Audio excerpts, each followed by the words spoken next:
This stage here represents about a day and a half's worth of work. Actually, I'm very pleased with the amount I was able to get done in that time. As it is plainly obvious, I've finally started adding in some static meshes to start building out the framework of the level. I would have liked to have spent some more time trying to refine and decide exactly how much room I want to use in the two warehouse sections of the map. It's pretty hard to figure out exactly how you want that layout to be without actually putting in some static meshes.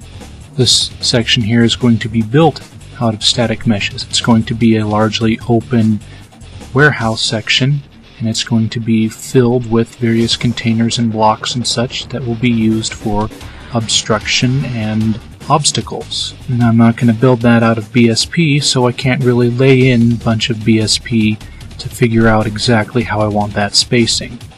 So I had to take a good guess at about the size I'd want the ultimate area to fill, and then I'd have to start adding in meshes. A significant portion of how much room this area was going to take up was decided upon how I could decorate the outside, so that it actually looked reasonable and I didn't have to spend 8 hours trying to fine-tune some exact little decorative mesh on the outside so that I can get it to fit the amount of space I wanted on the inside. Sometimes you have to work just a little bit backwards to get the desired result. I also had to make a slight revision to the way the corridors were pointing and leading to so that I could get it to work better with the way the static meshes had to form. I actually liked the way it wound up in the final version, but I was really anxious about it at the time.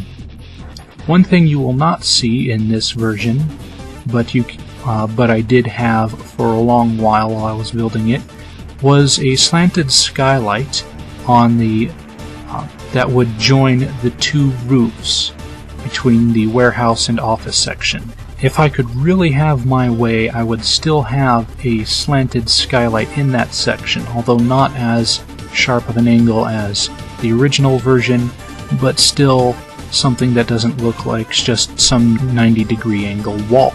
The reason why I really took it out more than anything else was because as I was playing around up here, I realized that should the player get up here, they will easily be able to just walk right up onto this roof, which takes away some of the mystery and challenge of trying to make your way up here.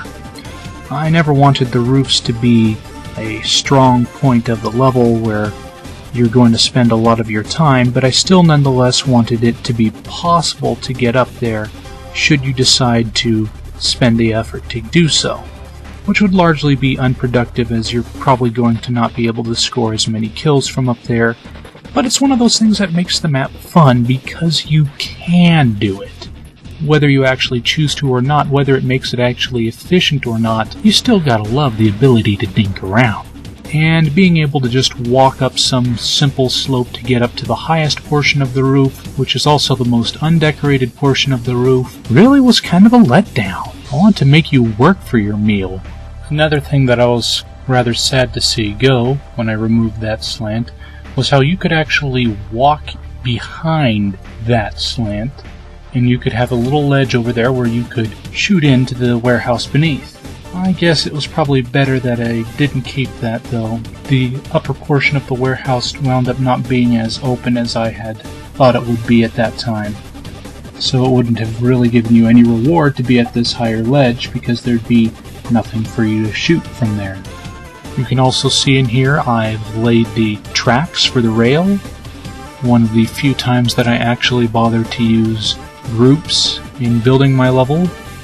It's very helpful, very wonderful tool, and I very seldom find the chance to make use of it because I usually just select everything myself. It's partly out of habit, it's partly because usually I don't wind up needing to select those objects again. If it's a bad habit, I recommend you don't do the same.